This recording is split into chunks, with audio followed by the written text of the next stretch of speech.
sous le haut patronage du chef de l'État Félix Antoine Tshisekedi Tshilombo que le ministère du Tourisme a organisé la deuxième édition de la Semaine congolaise du tourisme à Kinshasa au Musée national du 5 au 11 décembre 2022 et la province du Haut-Lomami était bel et bien représentée par l'honorable des touristes internationaux.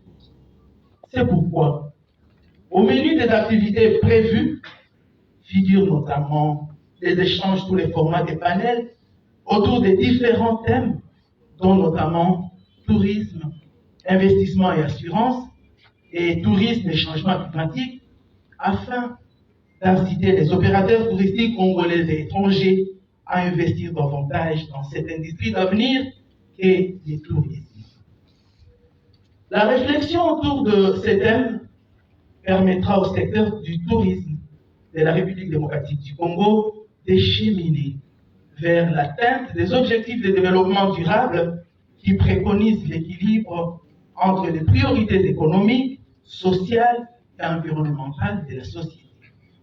Mesdames et messieurs, distingués invités et chers participants, le succès des travaux de ces forums nécessite l'implication de chacun de nous tous ici.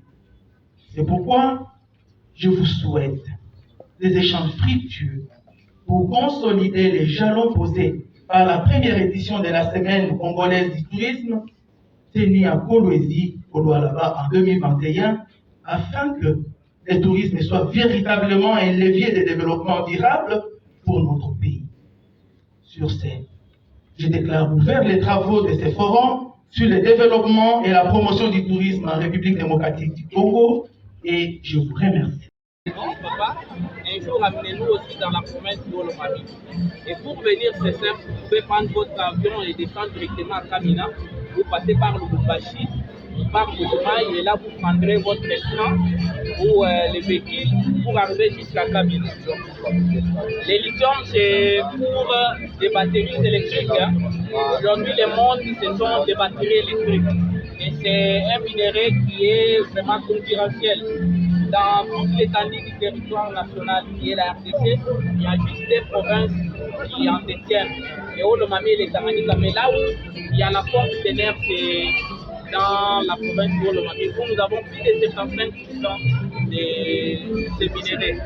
Voilà, une demande peut-être avant de finir. Vous êtes gâtés avec nous, on donne le quoi? Comment? On vous donne chacun 1 kilo, hein? Comme vous êtes élèves comme ça, avant de présenter l'interrogation. Vous êtes au nombre de combien? Vous allez voir.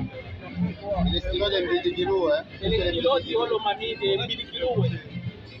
Papa, même avec la signature à la banque, c'est avec les stylos. Vous poser avec les élèves. Journaliste, le fait que je venais d'exposer sur le Haut-Lomami. Vous savez, c'est de grandes manifestations organisées à l'occasion de la semaine congolaise de tourisme.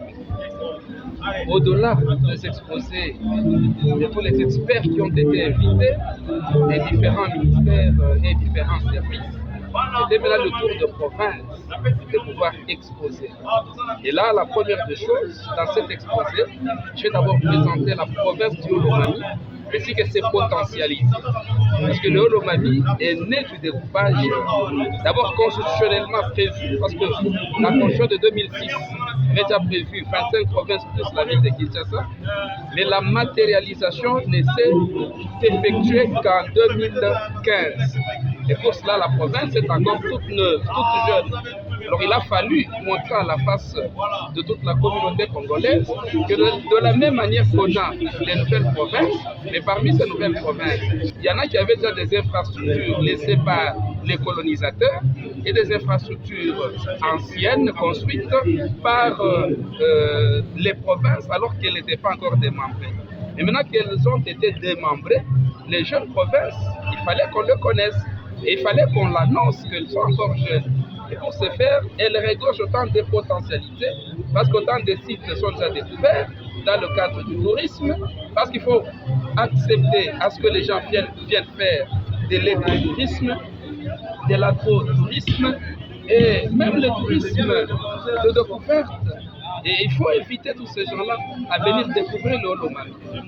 Il est vrai que Lomami regorge suffisamment de potentialités, lesquelles potentialités, lorsque les visiteurs, les touristes viennent, ils ne seront jamais déçus. Donc il faut vendre cher la province de Lomami à la face de la communauté congolaise afin que tout le monde sache c'est à quoi s'en tenir lorsqu'on doit visiter le Lomami, qui est essentiellement agro-pastoral.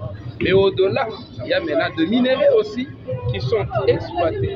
Et même certains minerais qui sont à la découverte, quand bien même non encore exploités, mais ça va faire la une parce que deux fois, la province de Lomami est contiguë à la province de Tanganyika.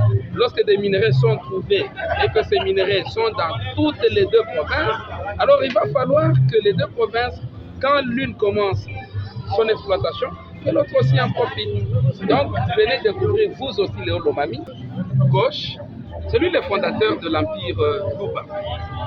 Ce fondateur de l'Empire Luba, qui s'appelle Ilunga Mbidikilwe, c'est une figure de proue pour nous, Lomami.